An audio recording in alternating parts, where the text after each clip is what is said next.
I'm honored to introduce our first speaker, Dr. Jibu Thomas.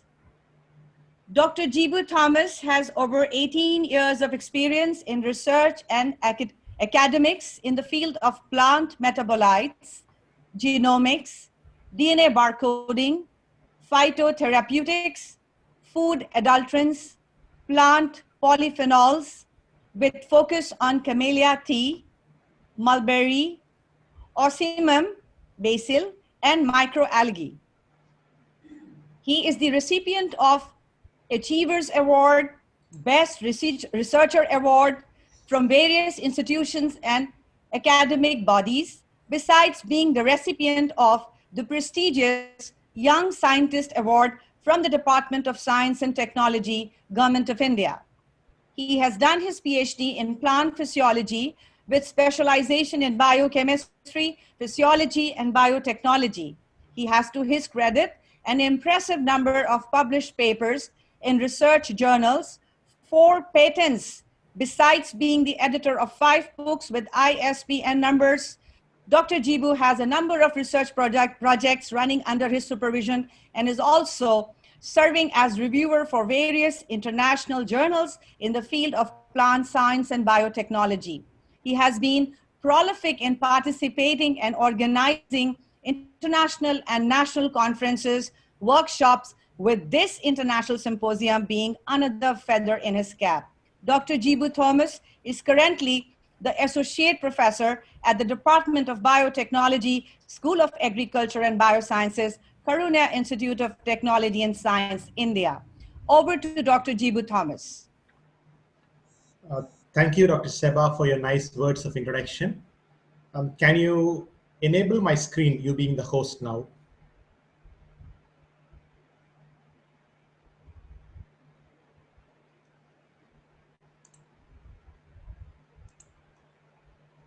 You can just click screen share. Onto the right of it, who should share the screen is given there. Or you could make me as host now. Just click my name with 3 dots, right click and make me as host.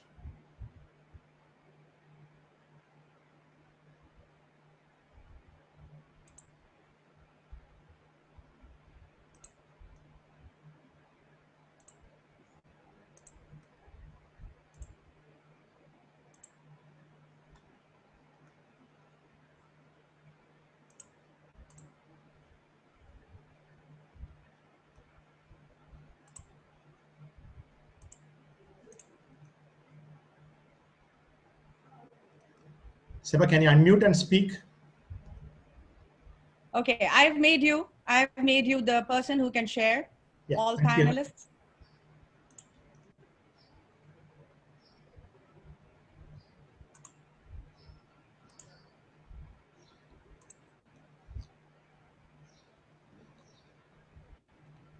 Sorry for that technical difficulty. Hope my screen is visible to you and I'm audible from my end. Can you just check and confirm me, please? Yes, you are. Go on. Thank you so much. It is indeed a great joy for me to be a part of this international webinar, jointly organized by Department of Biotechnology, Karunya Institute of Technology and Sciences, Coimbatore, and Center for Natural Sciences and Environmental Research, CENSER, DLSU, University, Manila, Philippines. And thanks for the opportunity that the organizing team has given to me as a first speaker in this regard too. My topic for the next 15-20 minutes of discussion will be on plant polyphenols. Its properties and applications will be my part of introduction. So being the first topic, I'll be rolling out in general, in brief, what polyphenols is all about, which are the rich resources of plants we have with regard to this property, and what could be the therapeutic potential these plants actually possess. And later on, we'll be listening from other speakers on how this could be used on various other aspects too. So without a delay, I'll be moving on to the first intro on my topic. When we consider a plant by itself, we have different things coming into the mind. And when I discuss about polyphenols, it is normally been denoted as secondary metabolites. When I say it is secondary, you should always know there is something primary. The primary metabolites are the biochemicals which are synthesized by the plant for its growth and metabolism.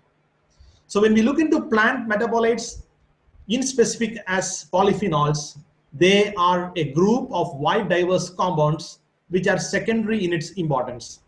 When I say secondary, these are the compounds which are synthesized by the plants with specific applications for the plant itself.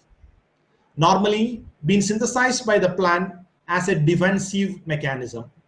When they are being aggregated by pathogens, when they are being exposed to extreme temperature or extreme biotic or abiotic conditions, the plant stimulates itself through a special pathway. Thereby, these metabolites get synthesized in the plant.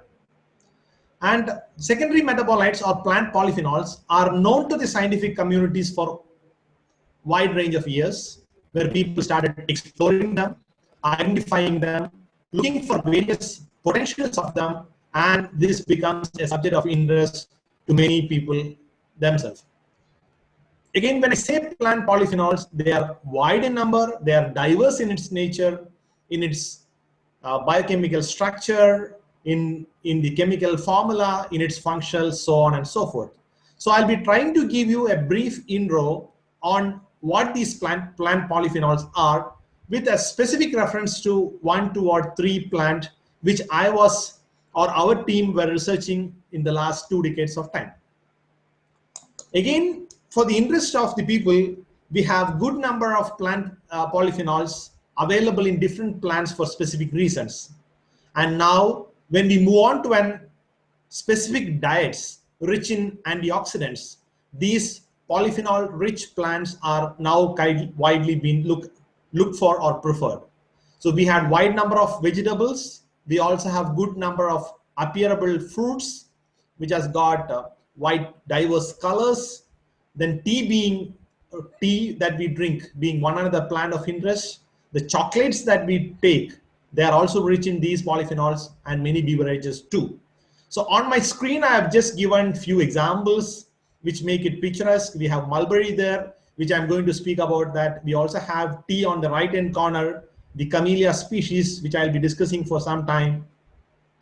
And we have other plants or fruits like blueberries, the grapes, the almonds, the chocolates, so on and so forth, which are known to be plants of importance with regard to the plant polyphenols. So the next few minutes of my discussion will be primarily focusing on 3 different plant species, one being the tea Camellia sinensis. You see on the picture on the left corner, you can see my cursor rolling on it. There is also mulberry on the top, the appealing mulberry fruit, which will also be a part of discussion for some time from now. We also have the tulsi, the Ocimum species, or the holy basil that we call it to be on the Indian context. So these are the 3 different plant species which I'm going to discuss in some time from now. And I will also be giving you the introduction about the plant as I come to that in some time from now. Before I get into the plant, I would like to give you a brief introduction on where the whole material for today's discussion have come from. So our team have researched over the last 15, 18 years on all of these plants, the tea for primary, then we also have mulberry for some time, we also have ocimum for some time, and now we are venturing into a newer topic which we call it to be as microalgae, which has also been discussed or introduced from some time from now. So I'm just showcasing the intro of some of the literatures that we have generated, which has been published in some of the Elsevier or Springer or Science Direct journals, which you could always refer it for secondary referencing when as the talk gets over. So this is all about one literature on how the flavanols, which I'm going to discuss from some time in tea, which actually gets its dynamics over the time it matures. With regard to identifying a superior quality clone or a tea germplasm, I'll be also referring to a paper from our group, which was published in the journal called as Food Chemistry.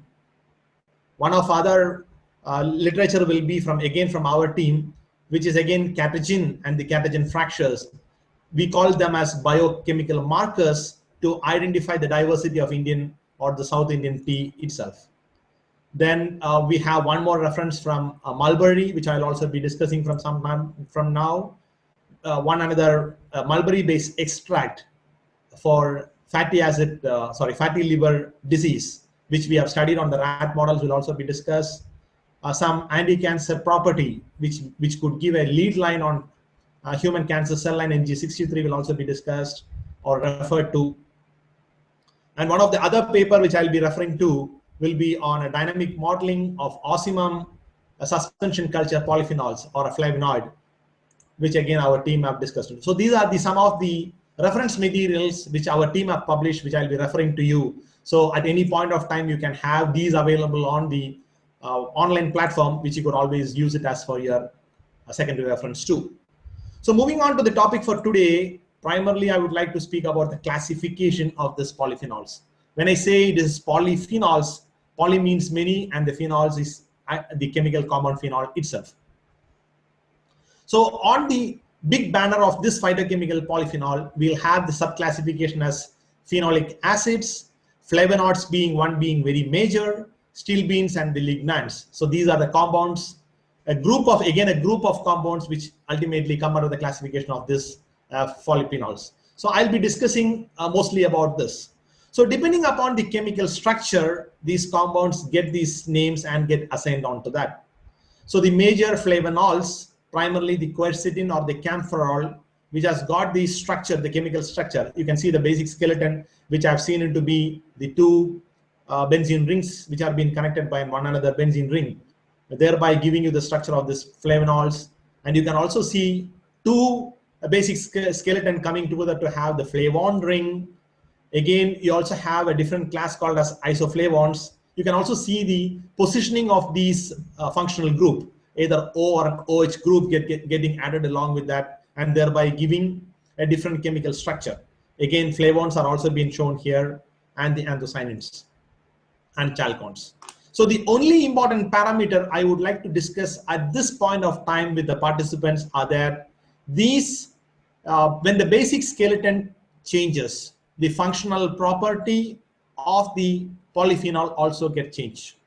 And these chemical components get synthesized in the plant depending upon the need. When they get exposed to an adverse conditions, as a resistive mechanism, they get synthesized in the plant material. So when I again take you through Flavour Not, which would be mostly my talk of interest, you will have different classes like anthocyanins, chalcones, flavonones, flavones or flavon-triols, flavonols and isoflavones. But during my presentation, I will not be able to have time to cover up on all of these compounds, but so primarily I'll be focusing on flavonols, primarily giving some insights on compounds like quercetin, myrcetin, rutin, or camphorol. I'll also be taking you some insights, giving you some insights on flavon-triols, which comes under the primary classification of catagens, epicatagen galates, or digalated form of these catagens, which are primarily seen in the plant called tea, which is Camellia sinensis.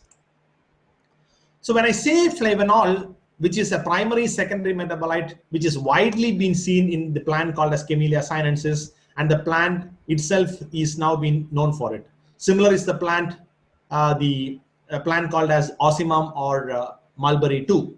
So the example of these flavonol compounds are, we have camphorol, myrcetin, and quercetin, which are again known for wide therapeutic applications. These are the plants being known for wide applications. So a lot of studies are being done in animal models, cell culture studies, giving importance on how this plant could be explored for it. So my objective of introducing this subject to you is enabling more participants to take up these plants as a source of plant polyphenols, to take up diverse studies working in animal models or working with cell culture studies. You can even work on the extraction part of it. Thereby, this gives you lots of interest on the biochemical or a biotechnological part of it. So we have apple being known for it, broccoli being known for it, green tea being known for it, or mulberry being known for it, where the compounds like quercetin, camphorol are getting synthesized as flavonoid compounds. And as there are response in relation to agroclimatic zones, plants been growing at different elevations, plants been cultured under different cultural operations. Again, with regard to the clones or with regard to the varieties, these compounds get diversity in its synthesis too. The one another flavin 3-ol, which is again another important secondary metabolites, which is primarily been seen in tea. The examples like Catagen, epicatagen, or Catagen 3-gallate, or epigallocatagen or epigallagene catates. We have different fractions of it. We call it as Catagen derivatives or Catagen fractions, which are again widely been seen in many other plants, but primarily been seen in plant.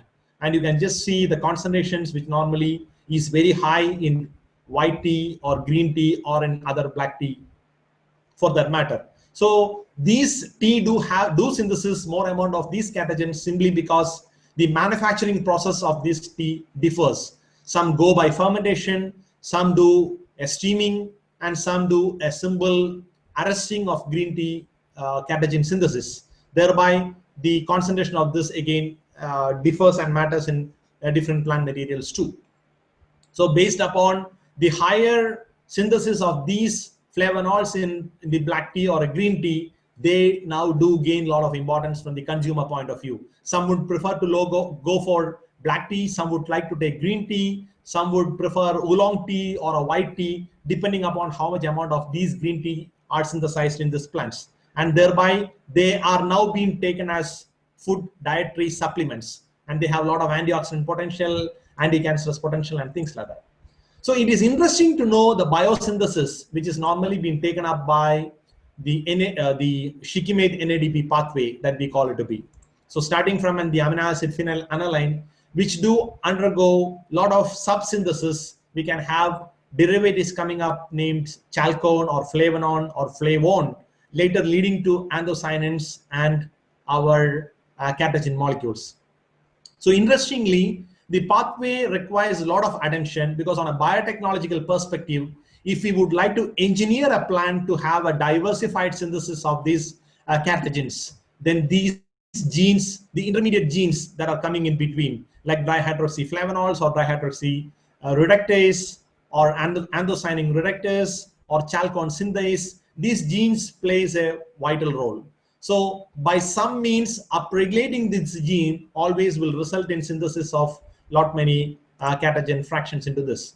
So again, if you do a metabolite profiling to get a chemical fingerprint of what gets synthesized in tea over this biosynthesis pathway of NADP or shikimate NADPH pathway, you'll be able to see a lot of this fraction called as coumaric acid, cinnamic acid, phenylalanine, naringenin, camphorol or dihydroxycamphorol, quercetin coming into the picture, or compounds like epicatagen, gallocatagen, catagen galates, epigallocatagen galates, and all fractions of catagen that get synthesized in the tea.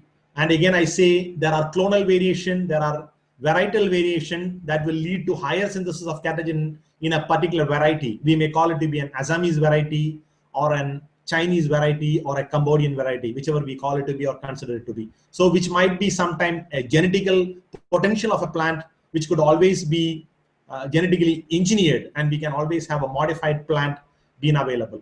So there can also be a use of elicitors or triggering materials applied onto the plant. Thereby, this goes as a nutrient to the plant, and plant will be able to take this up and get along with a higher synthesis of these catagen molecules, which is also be potential in the current context. So that was one part of synthesis. Now, how do we get this? Because we get a lot of catagen molecules available in the market. So the simplest method of extraction in all these flavonols or flavon 3-ols, either from tea or from ossimum or from mulberry or from microalgae, it's going to be the same. Mostly it is liquid extraction or a solid liquid extraction. So biomass could be harvested, or a plant leaf or a flower or a fruit could be extracted, shade dry it, then extract it using different solvents. We have a different solvents for that matter. We can use always a polar solvent or a non-polar solvent or a blend of it, and then use by a soxylate extraction or an automated extraction processes, we'll be able to have these molecules being extracted from it. So when you always look about a black tea, there are also fermented catagen molecules like thiarubigens and thiaflavins. Those are the color giving flavonol compounds, which are also now being reported to have a lot of therapeutic potential. I'll be discussing with you in the next slide to come in. So by identifying a suitable plant or a plant part, may it be tea leaf, two leaf, and what we call it to be, or in some cases flowers for that matter, or a leaf for that matter, or the marketed produced black tea for that matter, we will be able to have different concentration of this tea flavonols, flavin 3-ols being extracted from the extracted, and that will be used as a different product for that matter. Similarly, when you see the health benefits for this, it is always reported to have antibacterial, anti-cancerous, anti-inflammatory. It could also be used in diabetes treatment, in treatment of diarrhea, in atherosclerosis, and as a nutritional supplement which gives a lot of antioxidative responses. So literatures are plenty been available. You'll be able to have a look onto that. Thereby, you can have this being used as a dietary supplement in all of these cases. Again, when you go with mulberry, a similar solid liquid extraction or a liquid extraction could be used primarily depending on the solvents like ethanol or methanol for this reason, and we will be able to have these from different species which are reported. So the extract will be a rich source of flavin glycosides or a quercetin glycosides for that, and we can also have camphorol from this particular plant. Again, if you see the importance or a therapeutical significance for this particular plant, you'll be able to see that they could be used in stress relief. We could call it as anti-stress, even in anti-HIV treatment, or even in atherosclerosis treatment, anti-diabetic treatment, anti-cancerous treatment, in neurological disorders, even in most of antibacterial assays. So we have again wide diversity of these applications. So again, the plant Osimum, which we call it to be as holly basil, or an Indian tulsi that we call it to be, the plant also do have a lot of these volatile fragments given by the polyphenols in its synthesis. We'll be able to have quercetin being extracted from them, rutin being extracted from them, or gallic acid or chlorogenic acid or caffeic acid. So depending upon the literature, what compound that you are looking into, you can have either of any of these three plants looked for, and the extraction can be always leading to a concentrated form of any of these polyphenolic compounds. Again, the polyphenolic constituents from tulsi is known for antidepressant activities or anti-hypertensive activity, which can also is reported to have cardioprotective activity, anti-diabetic, and antimicrobial. And whole of these polyphenols in the recent context also have given a lot of significance in the antiviral activity, which is the prevailing pandemic way. These molecules are getting explored. So one another area which in few minutes of time I'm just introducing to you is about the algae polyphenols. When I say algae is again a microscopic or a macroscopic organism which are photosynthetic in nature, which are widely being used in South Asia Pacific countries for different reasons. They are also a part of dietary supplements in many parts of the globe. And now scientists are recovering many new polyphenolic constituents from this. And my lab normally do focus on polyphenols from microscopic freshwater algae. So the algae do have gallic acid equivalents, or there are fluoroglucinol, or there are different other Catagen derivatives or polyphenol derivatives which are less being explored. So we'll be able to have different studies being studied on this area. Thereby, this will always gain attention in the research and developmental frontier. More people are encouraged to take up a research on these areas too. So the health benefits of the algae-based polyphenols are reported to have anti-Alzheimer activity, anti-inflammatory activity, anti-proliferative activity, where leading to metastasis, anti-obesity activity, and anti-diabetic activity too. So this is one another area that is catching up. So when we work on these polyphenols, we also need to have good information on what methodologies or instrumentation could be the part of it, like high performance liquid chromatography or a gas chromatography. We can even have NMR spectroscopy or an X-ray crystallography being part of it, which for want of time I will not be able to discuss in detail, but these literatures are available elsewhere and you will be able to go with it. So when I conclude, I would like to say that plant polyphenols are important secondary metabolites, which has shown wide diversity in its array as well as in chemical properties. So depending on what chemical property the scientist is looking for, you will be able to suitably identify a plant, go with extraction and isolate a chemical compound using the available instrumentation and size down to have one molecule or a one moiety, which will always find out to come up as a new drug molecule for treatment of any diseases that are prevalent in the current day context. So I encourage the researchers across the globe to utilize this facility, utilize the scope of this plant polyphenols, and you will be able to take it up. So Salamat, and I'll be happy to take up some few questions from now for discussions. So later on, I encourage you all to look for our website, algaebiomasslab.com, which is shown on the screen. And I express my willingness for collaboration, networking, joint researchers, exchange programs. And as time permits, I also encourage each one of you to connect with us, and we will be jointly able to do greater things in the days to come in. Thank you. Thank you once again, Salamat, and looking for some questions. Thank you, Dr. Jibu Thomas, for a wonderful, wonderful presentation. And I really liked your ending. We are looking for collaboration.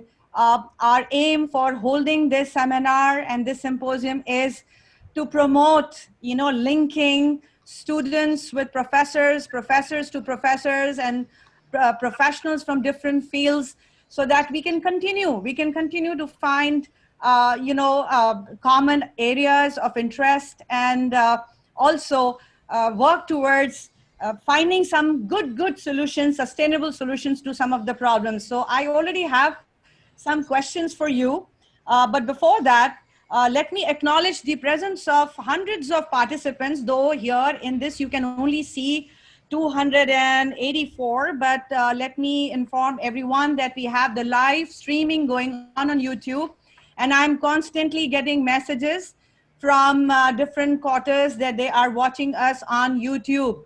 So thank you so much for overwhelming participation. In the chat, I saw some people from Gujarat, India, from Nepal. Thank you so much for logging in. We have people from Trivandrum. We have a lot of people from different areas in Philippines, though, as we all know that there are some issues, connectivity issues in Philippines today because of some repair works which are going on by the major internet providers of the country. But those who are logging into this webinar from other countries, let me tell you, India is a big, big country. And if we are having participants from North India, it's really, we are truly humbled by your presence here. So thank you so much. So now I have question for Dr. Jibu. So the first question is from Sudipta Mondal. She is from Motihari, Bihar. And her question is, very interesting question. Is tea good for our health? And can you deeply explain what is flavonoids? I think a lot of people would like to know more about it. Okay. So thank you. Thank you. Indeed, it's again great joy to know that, as Dr. Seba mentioned, we have a lot of participants listening to it, and thanks for it. To be back on the question, is tea good for health is a question that has been asked. There are several hundred reports reporting in scientific literature that tea, primarily green tea or a black tea, is good for health. Good for health in the sense they are rich in antioxidant-rich polyphenols, as I mentioned, a class of flavon 3-ols coming under the category of catagens and its derivatives. In simple instance, we can say Catagen or epicatagen or epigallocatagen or epicatagen galates and so on. So we have different fractions of it. And there are a lot of scientific studies being carried out in this regard to prove that the catagens are good for health. Simple example I could give is always only on the free radical scavenging activity or the potential of these molecules. So you would have definitely known about lipid peroxidation and subsequent reactions of aging, then cardiovascular disorders or cholesterol or lifestyle diseases like diabetes or cancer, different forms of cancer being part of it. All these primarily point out towards the generation of free radicals in the body. So by simply having these T catagens into the diet as a dietary supplements with the potential of free radical scavenging activity of these molecules, this make it as a therapeutical molecule which could definitely be incorporated into most of the diets to keep us healthy, stay healthy. Hope I make it in a simple way, but you may have to have a definite vast reading to have this been explained to on a greater context. Thank you. Thank you, Dr. Jibu. Another question from Meenakshi Manohari. She's asking, does diet affect the absorption of phenolic compounds? Okay, that again is an interesting question which requires a lot of debate. But from my small experience which I have, I would like to say the form of polyphenols or the derivatives that gets into the diet is also dependent on the diet that we take to make it available. The terminology that we call as bioavailability of the molecule. Again, one example I would like to quote is with regard to the T catagens, the way that we take it. If you take it as a green tea catagens or a black tea catagens, the bioavailability of these catagens is much higher rather than taking it as a milk tea, because Indians do have a practice of taking milk tea, which is the tea added with sugar and milk. So what happens is that this catagen always look for an free radical to get it bound. So the proteins of the milk will always get attracted to the tea, and they always form a tea milk protein complex, and hence they will not be available for a free radical scavenging activity to be done inside the body system or inside the gastrointestinal tract, which means the bioavailability of this catagen always get decreased when they get along with the milk. So I mean, milk is a part of a diet. So when we take a diet, we should be appropriately cautious.